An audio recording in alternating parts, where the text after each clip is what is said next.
मेरे धर्म प्रेमी बंधुओं, मेरी माताओं तथा मेरी बहनों, आप सभी का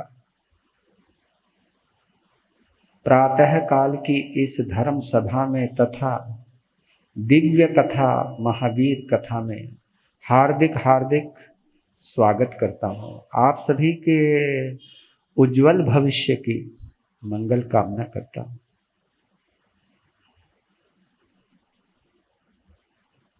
अहो भाग्य तुम्हारा, अहो भाग्य हमारा,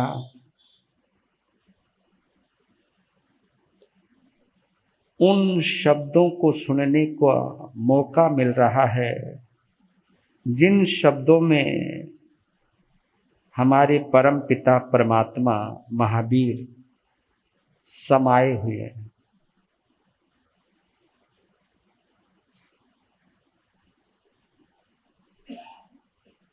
समय पर आना ये आपकी प्रभु महावीर के प्रति जो दीवानगी है,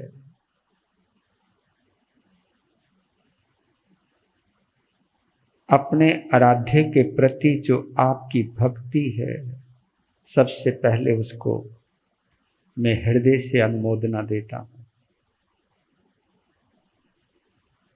अद्भुत हैं महावीर, उनसे जुड़ोगे तो तुम भी अद्भुत बन जाओगे।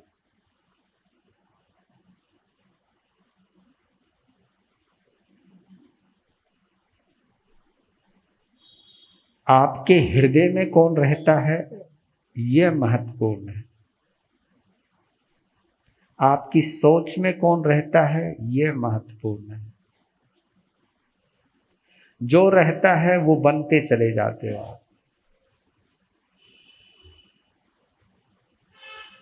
27 भवों की कथा चल रही है, जिसमें हमने पहले भव का जिक्र किया।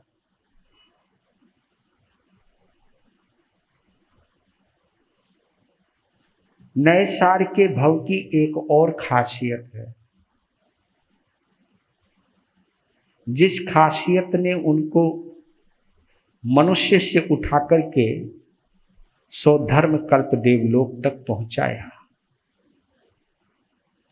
अगर तुम्हारे भाव हों उच्च गति को प्राप्त करने के, तो भाव भी तो ऊंचे ही लाने पड़ेंगे।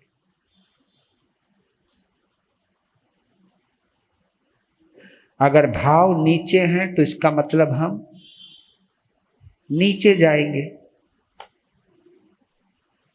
भाव ऊंचे हैं तो हम ऊंचे जाएंगे।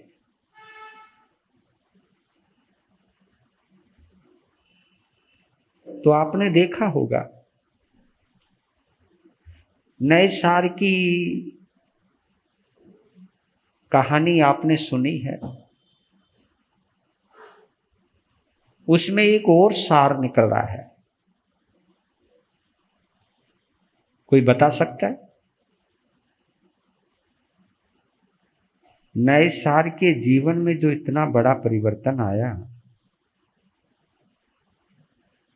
उस परिवर्तन के पीछे एक और वजह है। वजह तो कई हैं, कई वजहों के बारे में मैं सुना भी चुका हूं, लेकिन एक और वजह है। बता सकते हो? नहीं, वो उनकी वजह खुद की है। गलती स्वीकार करना।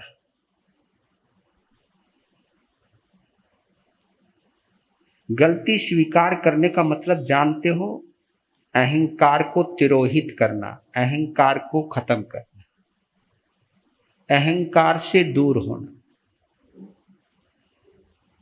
अभिमान से रिश्ता कमजोर पड़ना। जैसे ही हमारी ईगो, हमारा अहम, हमारा अहंकार कमजोर पड़ता है, तभी हम अपनी गलती स्वीकार करते हैं। इसी को हमारे जिन शासन में आलोचना भी कहते हैं। आलोचना आत्मा को निखारने का बहुत बड़ा माध्यम है। देखा जाए आलोचना का अर्थ क्या है? कोई बता सकता है आलोचना? आलोचना में उसका अर्थ समाहित है। आलोचना यानी आलोचना का मतलब ही है अपनी आत्मा को देखना। हाँ, आलोचना, आत्मा का लोचन आंख को कहते हैं। आलोचना, जब हमारी ये आंखें आत्मा की तरफ होती है, अपनी तरफ यानी अपनी तरफ होती है। अब ये जो एक्शन है, ये जो मेरा एक्शन है, ये एक्शन निंदा का है, दूसरे की तरफ इशारा है। और ये जो 3 है, ये आलोचना की प्रतीक है। यानी 3 उंगलियां हमारी तरफ ही इंगित कर रही हैं, हमारी तरफ ही इशारा कर रही हैं, अपने को देख, है ना। एक उंगली दूसरों के लिए तो 3 उंगली अपने लिए। ये आलोचना है। ये आलोचना जितनी होती जाएगी, आत्मा उतनी निर्मल होती जाएगी, उतने ही मिथ्यात्व कम होता जाएगा। जितना मिथ्यात्व कम होता जाएगा, उतनी ही मात्रा में सम्यक्त्व आता जाएगा। मिथ्यात्व की कमी, सम्यक्त्व का प्रवेश। सम्यक्त्व की कमी, मिथ्यात्व का प्रभाव।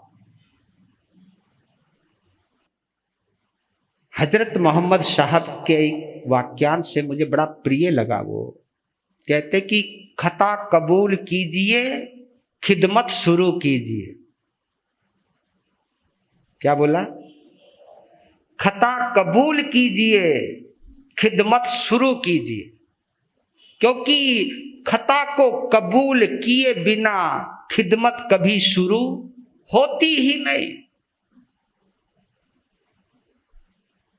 जिसको तुम साधना कहते हो, जिसको तुम पूजा कहते हो, जिनको तुम भक्ति कहते हो, उसको वहां खिदमत कहते हैं। खिदमत, खिदमत हमेशा खुदा के लिए की जाती है।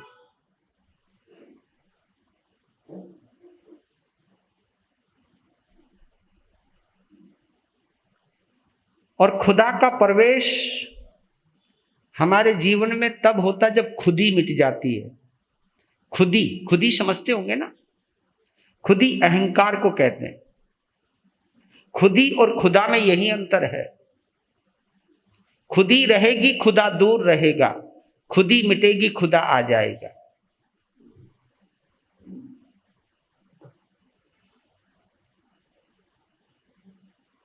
कितना गजब का परिवर्तन आया। ये सम्यक की प्राप्ति हुई है यहां पर नए सार को। कितनी गहराई में यहां भेद विज्ञान हुआ है उनका।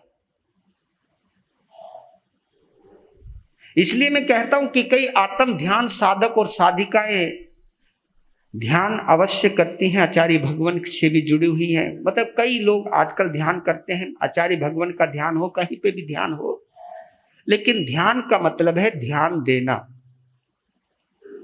ध्यान का मतलब हम लोग क्या करते मालूम है? ध्यान में हम कभी कभी पता नहीं, कभी लोगस का ध्यान करते हैं, कभी किसी का ध्यान करते हैं।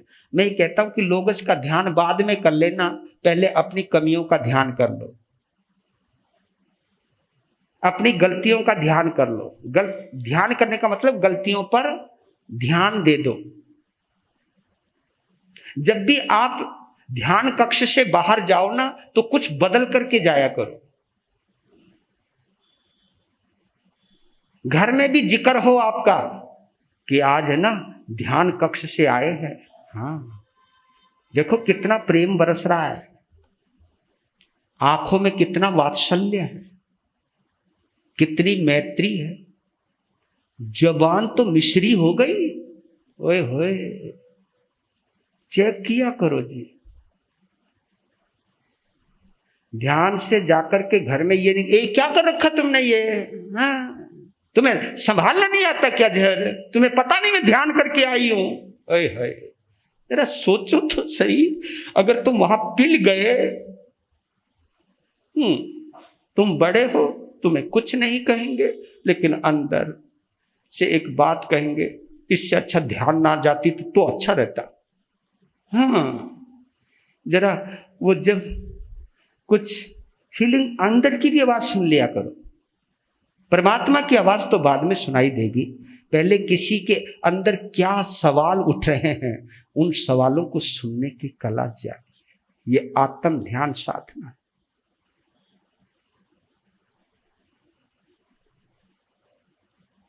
ध्यान साधना का मतलब परिवर्तन, परिवर्तन का मतलब भाव परिवर्तन, और कुछ नहीं है। तुम्हारा शरीर वैसा ही रहना है, तुम्हारा शरीर का रंग भी वही रहेगा, तुम्हारे शरीर की बनावट वही रहेगी, लेकिन अंदर कुछ चेंज हो जाएगा, उसको परिवर्तन कहते हैं। ध्यान को गरिमा दीजिए आप, ध्यान की महिमा बढ़े ऐसा जरूर कुछ कीजिए। भेद विज्ञान की साधना की है और ये गहराई में जाते रहे, क्योंकि अंतिम बेला में नए सार ने क्या गहरा भेद विज्ञान किया है उन्होंने। ओए होए, जब भेद विज्ञान की साधना में डूबा है नए सार, वो ऐसे ही स्वधर्म कल्प देवलोक में नहीं गए। कितनी निर्मलता आई होगी अंदर, कितनी सजगता आई होगी, कितनी आत्म आलोचना आई होगी, कितना अंतर आया होगा शरीर और आत्मा में।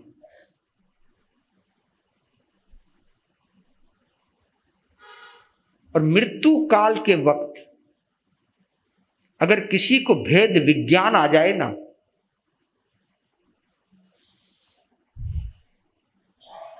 साधना को कहीं ना कहीं पूर्णता मिलने लग जाती है। मृत्यु के क्षणों में, अपमान के पलों में, प्रतिकूल वातावरण में भेद विज्ञान वहां काम आता है। भेद विज्ञान अनुकूलता में काम नहीं आता,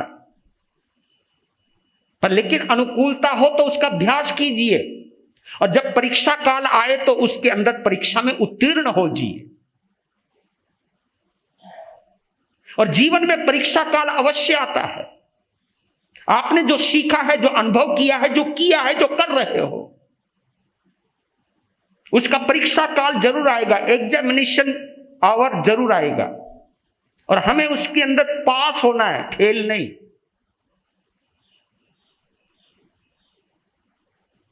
तो मृत्यु के समय, बर्बादी के समय, अपमान के समय, कुछ बुरा होते वक्त भेद विज्ञान अमृत रसायन बनकर के सामने आता है। वही आपके मानसिकता को संतुलित भी रखता है, प्रसन्नचित्त भी रखता है, क्योंकि अगर वो संतुलित नहीं रहेगा तो प्रसन्न भी नहीं रहेगा। भेद विज्ञान बड़ा गहरा ज्ञान है कि जहां हमें आत्मा नजर आने लगे और शरीर नजर आने लगे,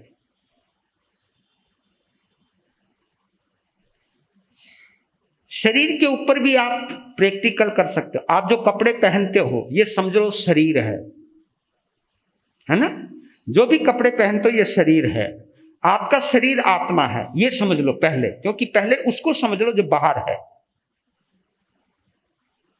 आप चाहे कितनी ही चिपकने वाले कपड़े पहन लो, लेकिन तुम्हें ये पता है कि ये कपड़ा है, इसे उतारा जा सकता है, कि जिसे पहना जा सकता है उसे उतारा जा सकता है, बस। जब कपड़ा आपका गंदा हो जाता है तो उतारने में देरी नहीं लगाते आप, कि कपड़ा फट गया है या गंदा हो गया है या गंदगी लग गई है, जैसी गंदगी नजर आई तुरंत उतार लेते हो वस्त्र को। तो आप ये समझ लीजिए, बाहरी रूप में जो आपका वस्त्र है वो आपका शरीर है, जो आपका शरीर है वो आपकी आत्मा है, पहले प्रारंभिक रूप में। क्योंकि ये गहरी समझ अगर हो गई फिर आगे बढ़ोगे आप। फिर क्या बढ़ोगे आगे कि ये शरीर अलग है, यानी शरीर वस्त्र है और इस वस्त्र को धारण करने वाला इस शरीर के अंदर आत्मा अलग है, वो अलग है, शरीर अलग है। ये गहरी जब समझ आने लगती है तो फिर कर्म में और धर्म में भी अंतर समझ में आने लग जाएगा कि कर्म का कनेक्शन शरीर से है, कर्म पुद्गल है। कर्म क्या है? कर्मों को पुद्गल का है। पुद्गल वो है जिसे छोड़ा जा सकता है, जो हटाया जा सकता है, जो दूर किया जा सकता है, राइट। जिसे हटाया जा सकता है, दूर किया जा सकता है, वो पुद्गल है। आत्मा कभी लिप्त नहीं है, कर्म उससे चिपके हुए है। यो मैंने पहले भी बोला था आपको, आत्मा लिप्त नहीं है। आत्मा कर्म आत्मा से चिपके हुए हैं। चिपकी हुई चीज को हटाई जा सकती है, जैसे कपड़े उतारे जा सकते। ये गहरी समझ आने लग जाए तो भेद विज्ञान और गहरा होता है। और मैं बताऊं, थोड़ा सा और गहराई में ले जाऊं, क्योंकि लक्कड़हारा था कौन? हाँ, क्योंकि अपने काम को वो अच्छी तरह से जानता था, तो उसने एक बार प्रैक्टिकल देखा, प्रैक्टिकल पे ध्यान गया। पहले मतलब देखता था, उसने पानी में एक पतली सी हल्की सी कील को लिया और पानी में छोड़ा तो डूब गई। फिर उसने सोचा यार ये कील तो डूब गई। फिर उसने एक बड़ा सारा लठ लिया, बड़ा सारा लक्कड़ लिया, जिसमें कील से 100 गुना क्या 1000 गुना बोझ था। उस लक्कड़ को पानी में डाला, वो तैरने लगा। हैं, की हुआ भाई। फिर उसने एक और काम किया कि अब जो कील जो डूब गई थी, उस कील को निकाला, या उस कील की जगह दूसरी कील लक्कड़ में डाली, लक्कड़ में गोदी। फिर उसे कील वाले लक्कड़ को पानी में डाला, कील डूबी नहीं। ओ तेरे की आगल है। कील का स्वभाव डूबने का है, लकड़ी का स्वभाव तिरने का है। लेकिन ये कील यानी ये शरीर को डूबना है, शरीर को नष्ट होना है, शरीर को खत्म होना है। लेकिन ये कील जो डूबने वाली है, ये कील अगर आत्मा से जुड़ जाए, जो तिरने वाली है, इससे जुड़ जाए, तो ये शरीर भी सार्थक हो जाता है। तीसरी बात, आप बता सकते हो लकड़ी पानी में क्यों नहीं डूबती है?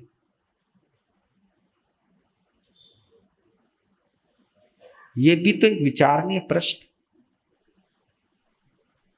क्यों नहीं डूबती है? लकड़ी पानी में इसलिए नहीं डूबती है क्योंकि वृक्ष का जो सिंचन होता है वो जल करता है। पेड़ का सिंचन कौन करता है? पेड़ ही करता है। जिस जल ने जिसका सिंचन किया है उसको वो कभी डुबोता नहीं है। जय हो।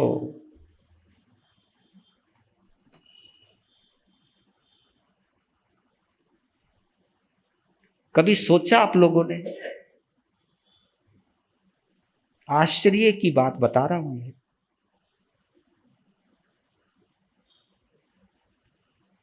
कत्ल खानों में कसाई पशुओं को काटता रहता है।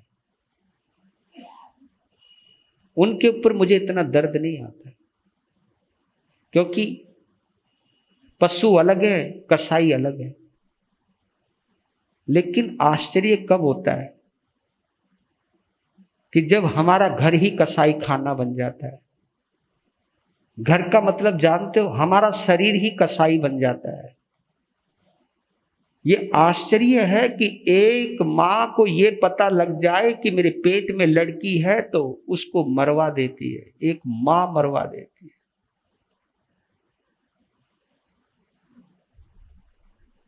है ना आश्चर्य। एक मां के मन में भी आ जाता है कि यार इतनी हो गई या नहीं, इसको गिरवाओ, इसको मरवाओ, इसको हटवाओ। अगर एक मां, ये आश्चर्य इस घोर कलयुग का, यानी बच्चा, आप ये देखिए, पहले एक भारतीय संस्कृति का नियम था कि दुश्मन भी अगर राजा के दरबार में आ जाता था तो शरणागति को कोई मारता नहीं था, शरण में आए हुए को मारते नहीं थे, शरणागति को कहा जाता कि अवध्य है, उसे मारना नहीं, जो शरण में आ गया उसे। और हम जो जीव है वो आपकी शरण में आया है ना, आपके पेट में आया है ना। अगर पेट में आए हुए, आप सोचना, जरा विचार करना कि मां से ज्यादा सुरक्षित जगह कोई नहीं होती बच्चे के लिए, लेकिन मां ही ये ख्याल लाने लग जाए। अगर ये पाप आप लोगों ने, किसी ने भी किया है या करवाया है, तो हमने अपने जन्मों की संख्या बढ़ाई है, क्योंकि वो हिसाब किताब जब तक पूरा नहीं होगा तब तक मामला निमटने वाला नहीं है। विचारणीय प्रश्न है ये, देखिएगा। अब मैं ये देखिए कि लकड़ी को पानी इसलिए नहीं डुबोता क्योंकि उसका सिंचन खुद उसने किया है, जिनको हमने पाला है उसको हम कभी डुबो नहीं सकते। और आप आश्चर्य मानोगे, आज का जमाना एक ऐसा जमाना हो गया है कि आदमी से आदमी डरने लग गया। आपके घर में पशु आ जाए, कोई पक्षी आ जाए, कोई कुछ आ जाए तो आपको इतनी टेंशन नहीं होती, लेकिन कोई अनजान आदमी आ जाए, और मालूम है आदमी आदमी से क्या सवाल करता है, बताओ, हु आर यू? जानते हो आप क्या मतलब इसका? एक इंसान ने इंसान से पूछा कि तुम कौन हो। इंसान से पूछ रहा है कि तुम हो कौन। इससे ज्यादा विडंबना हो सकती है क्या? इंसान कितना गिरा होगा कि आज हम पशु पक्षियों पर एक बार भरोसा कर सकते हैं, लेकिन मनुष्य पर नहीं, जबकि मनुष्य विश्वसनीय है। मनुष्य ही में वो खासियत है जो इंसान से भगवान बन सकता है। तभी मैं सोचता हूं कि क्या विडंबना है ये। लीजिए, इस भेद विज्ञान के जरिए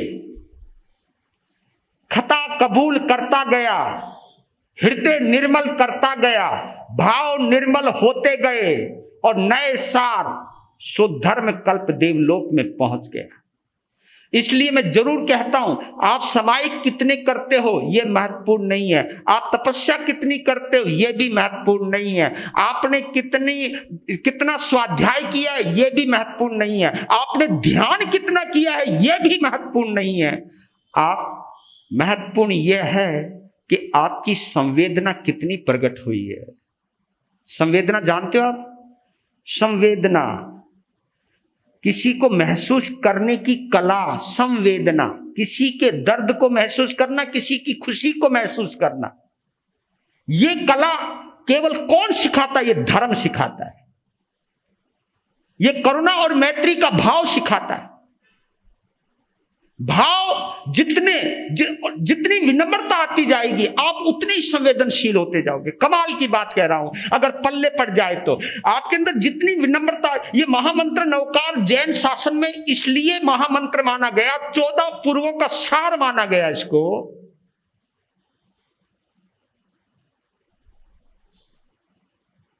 वो इसलिए माना गया कि विनम्रता ही हमें आत्मा के करीब लाती है, और करीब लाने का मतलब है संवेदनशील बनाती है। इसलिए मैं कभी एक स्लोगन बोलता हूं, अध्ययनशील बनो ना बनो चलेगा, अध्ययनशील बनो ना बनो चलेगा, लेकिन संवेदनशील अवश्य बनो। संवेदनशील ही आत्मा के करीब आता है, संवेदनशील ही अपनी गलतियां मानता है, संवेदनशील ही दूसरे की भूल को माफ कर देता है, संवेदनशील ही माफी मांगता है, संवेदनशील ही माफ करता है।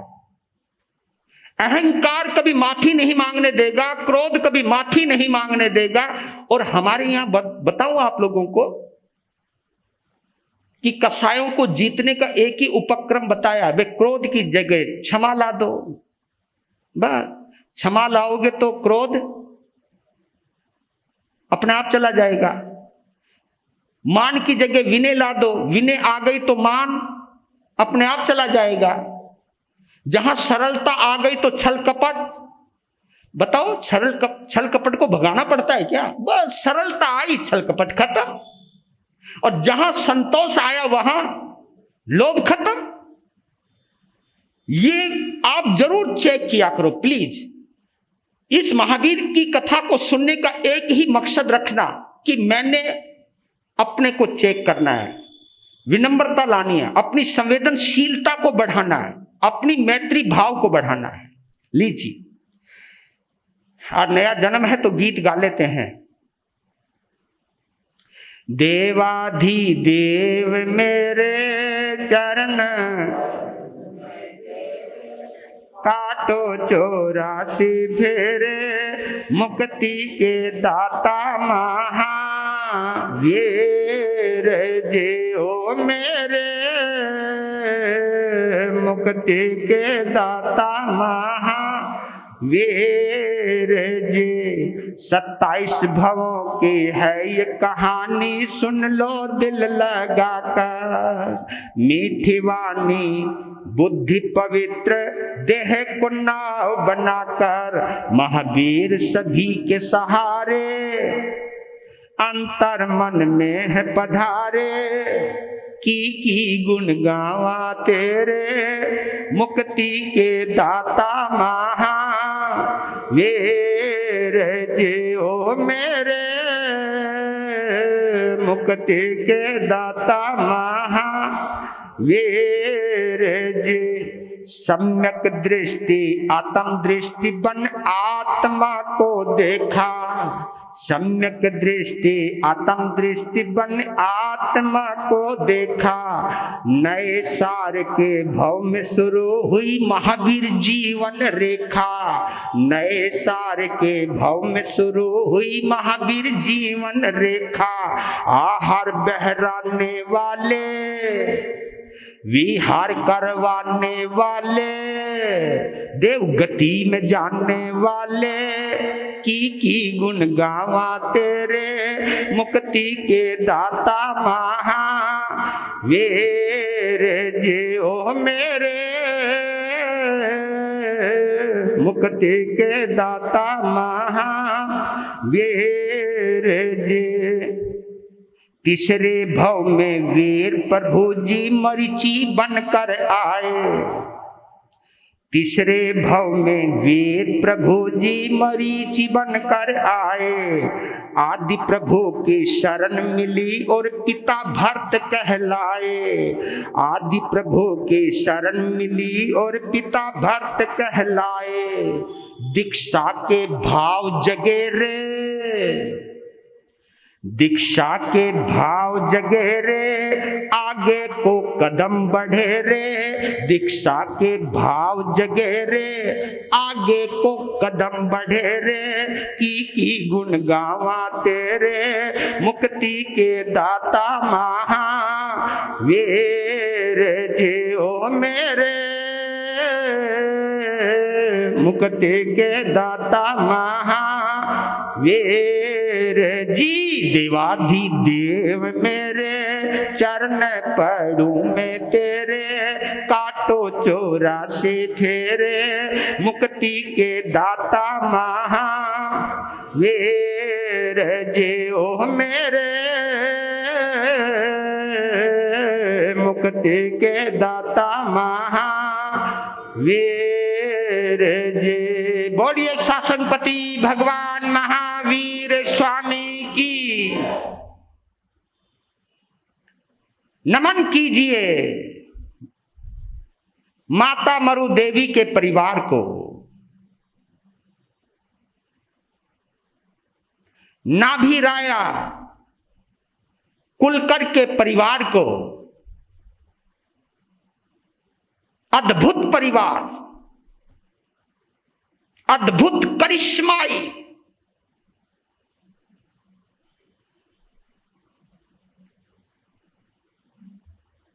कितना सौभाग्यशाली परिवार होगा वो। और उस परिवार में जन्म लेने का सौभाग्य प्रभु महावीर की आत्मा को तीसरे भव में मिला। है ना अद्भुत घटना। भगवान महावीर ने मरीचि के भव में पहले तीर्थंकर के दर्शन ही नहीं, कनेक्शन ही नहीं, उनके साथ रिलेशन भी था। और रिलेशन भी दादा और आहा, ये रिलेशन देखो। तभी तो मैं कहता हूं कि, और ये सब भूमिका तैयार हुई थी नए सार के भव में।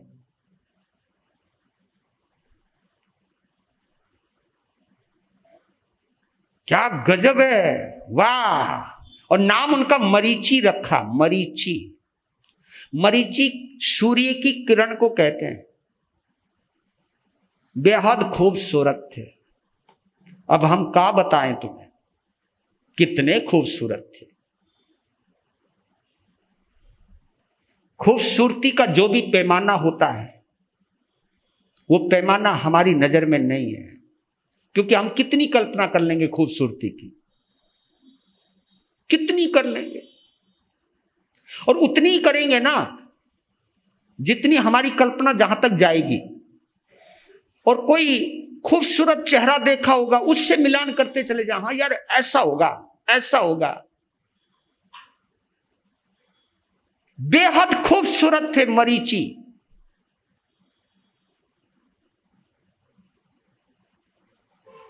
जब नामकरण की बात आई ना कि इसका नाम क्या रखा जाए,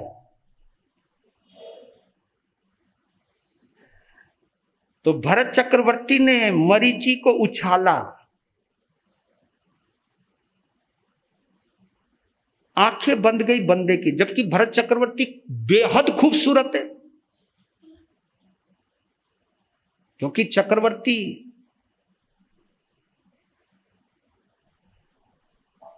देवता भी जिसको देखने को आते हैं, तो आप समझ लो अब हमें देवता देखने को कोई आएंगे, हमें तो कोई प्रेत आत्मा देखने आ जाए तो आ भी जा।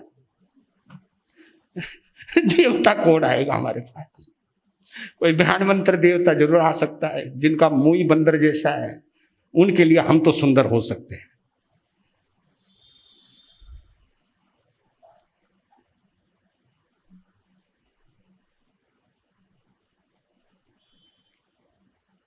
एक तो बाप की नजर, और बाप की नजर से भी एक और गहरी नजर। तब कहा कि भरत चक्रवर्ती ने कहा कि आकाश का सूर्य तो मेरे घर में नहीं आ सकता, लेकिन उसका प्रतिनिधि बनकर के मेरा बेटा आया है, उसका रूप लेकर के मेरा बेटा आया है। उस सूर्य की याद रहे मुझे हमेशा, इसलिए इसका नाम मरीचि कुमार रखा जाता है। पहले हाव भाव और लक्षणों के आधार पर नाम रखे जाते थे, आजकल तो गूगल देख करके नाम रखे जाते हैं। अब बढ़िया से बढ़िया नाम कौन सा है, और नाम भी यूनिक, तुम्हारे लिए यूनिक। अब पता नहीं उसका उस बच्चे के साथ कनेक्शन है या नहीं है, वो नहीं, बस नाम यूनिक होना चाहिए। बंदा यूनिक रहो या ना रहो, बस बोलने में लगे, देखती ये लगे कि भाई नाम किसने रखा। और जब कोई यूनिक नाम हो ना, और जिसने नाम रखा वो भी इतराता हुआ आता है या इतराती हुई आती है, मैंने रखा इसका नाम, मतलब आदमी कहीं ना कहीं से टटोली लेता है अपनी पीठ थपथपाने का बहाना।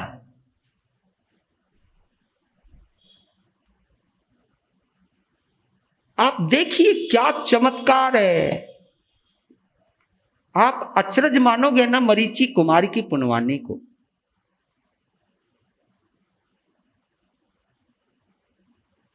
जिसका दादा प्रथम तीर्थंकर हो, दादा तो छोड़ो, जिसकी पड़दादी, हाँ उसको क्यों भूल गया हम, पड़दादी कौन है? माता मरु देवी, जिसकी पड़दादी पहली मुक्ति का द्वार खोलने वाली इस अवसर्पणी काल के अंदर, जिसने द्वार खोला है मुक्ति का, और अपनी दादी का जिसने केवल ज्ञान होते हुए देखा है, जिसका निर्वाण होते हुए देखा है। देवी देवताओं ने क्या रंग बरसाया है उनके केवल ज्ञान महोत्सव पर और निर्वाण महोत्सव पर, मुक्ति के गमन पर। वो नजारा देखा है उस मरीचि ने, क्या किस्मत पाई है, क्या नजर पाई है। ये नजारे भी बिना नसीब के देखने को नहीं मिलते। तो मैं एक बात कहूं, आपके इस नजारे को देखने के लिए उपाध्याय श्री जी 700 किलोमीटर दूरी तय करके आए। कभी तुम महसूस करो ना, तो तुम्हारे कदम घर में रुके हुए ना रहें। अगर महसूस करो, यही कह रहा हूं ना, संवेदनशीलता अगर आ जाए ना आपके अंदर, तो तुम्हें सुबह उठते ही ना दुकान याद आएगी, ना ऑफिस याद आएगा, ना कोई काम याद आएगा। अगर कोई काम याद आएगा तो कहे चलो यार, जो संत हमारे लिए इतना परिचय, इतनी दूर की यात्रा कर करके आते हैं, पाँव में छाले पड़ जाते हैं, चेहरे काले पड़ जाते हैं यार। और जिसको हमारी समाज इतने आदर मान से बुला करके लाई है, हम दुकान पे जाएं या हमको शोभा नहीं देता। मैं तभी तो कहता हूं संवेदनशीलता को बढ़ाइए, आपके कदम खुद बे खुद। तो ये जो नजारा देखता हूं, ये नजारा देखने का सौभाग्य हमको मिला है, तो ये जिन शासन की कृपा से मिला है, इसका श्रेय मैं अपने को नहीं देता हूं, क्योंकि ये इज्जत रमणीक की नहीं है या रविंदर की नहीं है।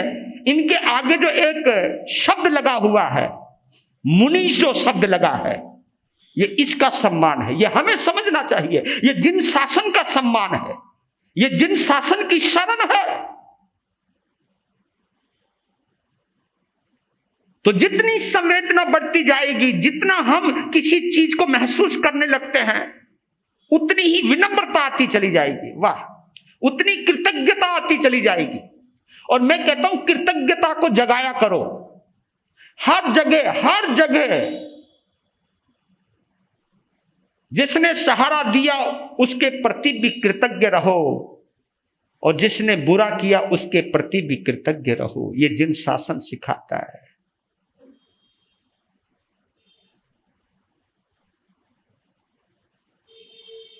बुरा करने वाला भी हमारे धीरज की परीक्षा लेता है कि हमारे अंदर कितना धीरज है। इसकी परीक्षा कौन लेगा, बताओ ना। धीरज धर्म मित्र और नारी, आपत काल परखिए चारी। ऐसे नहीं कहा तुलसीदास ने, क्या बोला मैंने? धीरज धर्म मित्र और नारी, आपत काल परखिए चारी। इन चारों की अगर कोई परख होती है, कब होती है बताओ?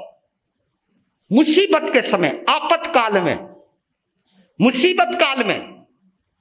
आपके अंदर कितनी सहनशीलता है कब पता चलेगा? जब मुसीबत आएगी। आप धर्म के कितने पक्के हो कब पता चलेगा? जब मुसीबत आएगी। आपका दोस्त सच्चा है या झूठा है कब पता चलेगा?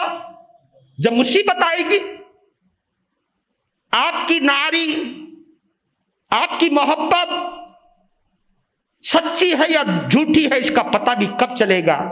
जब मुसीबत आएगी। मुसीबत दूध का दूध और पानी का पानी कर देती है, आदमी की परख करा देती है, कौन अपना और कौन पराया है इस बात का एहसास करा देती है। अरे यार, मुसीबत तो काबिले तारीफ है, भीड़ को छांट देती है और अपनों को समेट देती है। जब आदमी की खुशकिस्मत होती है, चारों तरफ से लोग आ जाते हैं। जब लोग मुसीबत में होते हैं तो लोग भाग जाते हैं और जो अपने होते हैं वो पास आ जाते। अब बताओ, तो मैं कह रहा था कि क्या किस्मत है जिसकी परदादी मुक्ति का द्वार खोलने वाली हो।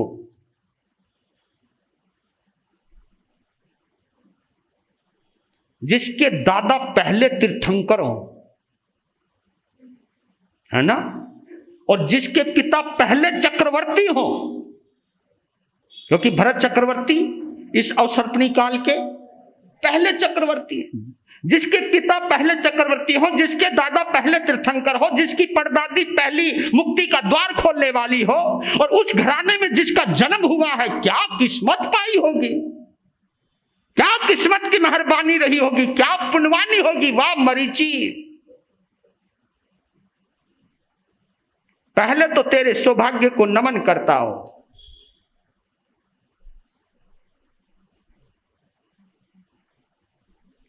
और देखिए अब कमाल, वर्षों, क्योंकि ऋषभ देव भगवान मरीचि के जन्म से पहले ही दीक्षा ले चुके थे।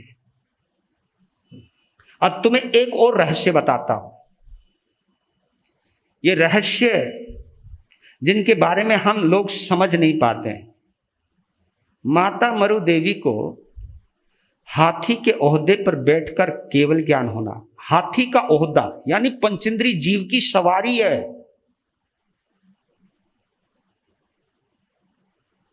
कोई मर्सिडीज गाड़ी नहीं है वहां, कोई रॉयल्स रॉय नहीं है वहां पर, निर्जीव नहीं है वहां, पंचेंद्री की सवारी है, हाथी का ओहदा है। उस पर बैठे बैठे केवल ज्ञान होना और उसी ओहदे पर बैठे बैठे निर्वाण होना। और आप देखिए, माता मरु देवी ने द्रव्य समायिक भी नहीं करी, ना क्षेत्र की समायिक करी, ना काल की समायिक करी, बिना समायिक किए केवल ज्ञान प्राप्त किया, निर्वाण प्राप्त किया। ओए, एक तो यह चमत्कार, दूसरा चमत्कार कौन सा? भरत चक्रवर्ती, शीश महल के अंदर केवल ज्ञान होना, वो भी श्रृंगार भवन के अंदर केवल ज्ञान होना, वो भी आईने के आगे, शीशे के आगे केवल ज्ञान होना। जहां शरीर को सजाया जाता है उस जगह पर केवल ज्ञान होना, जिसको ड्रेसिंग रूम बोलते हैं। क्या बोलते हैं आप लोग? ये बड़े बड़े अच्छे अच्छे शब्द, पावरफुल शब्द तो आपके पास ही है। ड्रेसिंग रूम, हाँ,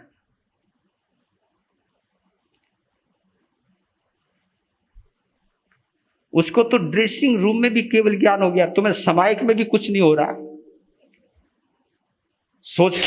सोचने वाली तो बात है भाई।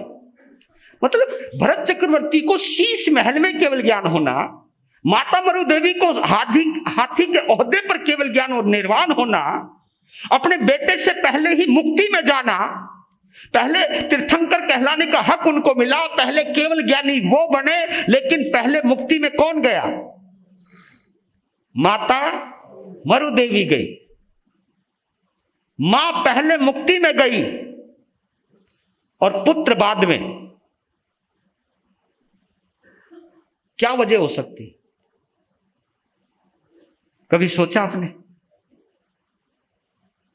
उसकी एक ही वजह,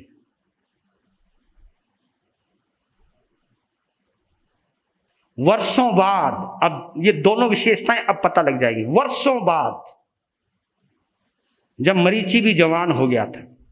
वर्षों बाद जब भगवान महावीर भगवान आदिनाथ अयोध्या पधारे,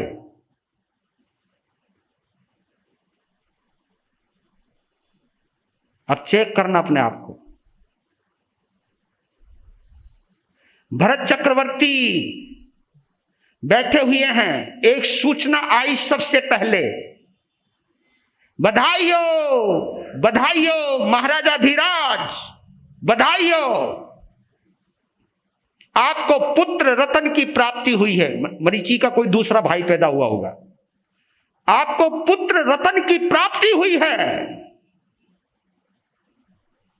धन्यवाद। जो आभूषण कुछ होंगे वो दे दिए। इतने में एक और घोषणा हुई, आकाशवाणी हुई, भरत चक्रवर्ती आपकी पुण्यवाणी को नमन, आपकी पुण्यवाणी की अनुमोदना। आयुधशाला के अंदर चक्र रतन ने प्रवेश कर लिया है।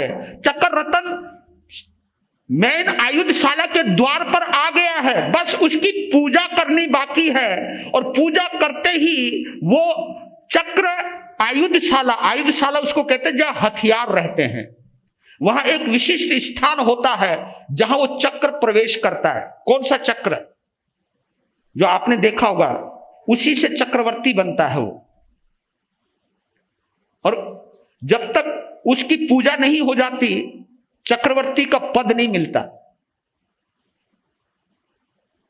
प्रतिवासुदेव का सुदर्शन चक्र जब निकल करके आता है, जो वो छोड़ता है वासुदेव के ऊपर, वासुदेव का बिगड़ता नहीं, क्योंकि वो चक्र ही निर्धारित करता है कि इनमें वासुदेव कौन है और प्रतिवासुदेव कौन है। वो पता ही उसी से चलता है। प्रतिवासुदेव वासुदेव को मारने के लिए सुदर्शन चक्र छोड़ता है, लेकिन सुदर्शन चक्र वासुदेव का ही होने वाला है, इसलिए उसको हानि नहीं पहुंचाता, उसकी परिक्रमा काटता है। और परिक्रमा काट करके वापिस प्रतिवासुदेव को खत्म करने के लिए जब वापिस आता है, तब पता चल जाता है प्रतिवासुदेव को कि ओए, असली तो प्रतिवासुदेव ही है, असली तो वासुदेव वो है। क्योंकि वो जब आ रही है ना मौत आते आते सबको ना कहते दिन में भी तारे नजर आने लगते। तो मेरे कहने का भाव, इतने में एक और सूचना आई कि भगवान आदिनाथ का अयोध्या नगरी के बाहर समोसरण लग रहा है। ओए, ये सूचना सुनते ही भूल गया भरत चक्रवर्ती अपने बच्चे को। ये सूचना सुनते ही भूल गया अपने चक्रवर्ती पद को कि बाद में अब तुम चेक करो अपने आप को। कथा का टाइम हो, कोई तुम्हारा एक बंदा आना हो जिसने केवल आपको 10,000 रुपये देने हो। अब तुम बताओ, यहां आओगे या वहां जाओगे? जल्दी बोलो। नहीं बोलोगे मत बोलो, तुम्हारी खामोशी बता रही है। मौनम स्वीकृति लक्षणम। क्योंकि आप बोल भी सकते महाराज, आप समझदार हो। यानी संसारिक कामयाबी, संसार की प्राप्ति के अंदर भी समोसरण की याद आना, यानी समोसरण कितनी गहराई में छुपा होगा भरत चक्रवर्ती के। सब काम सेकेंडरी है, सबसे पहला काम समोसरण।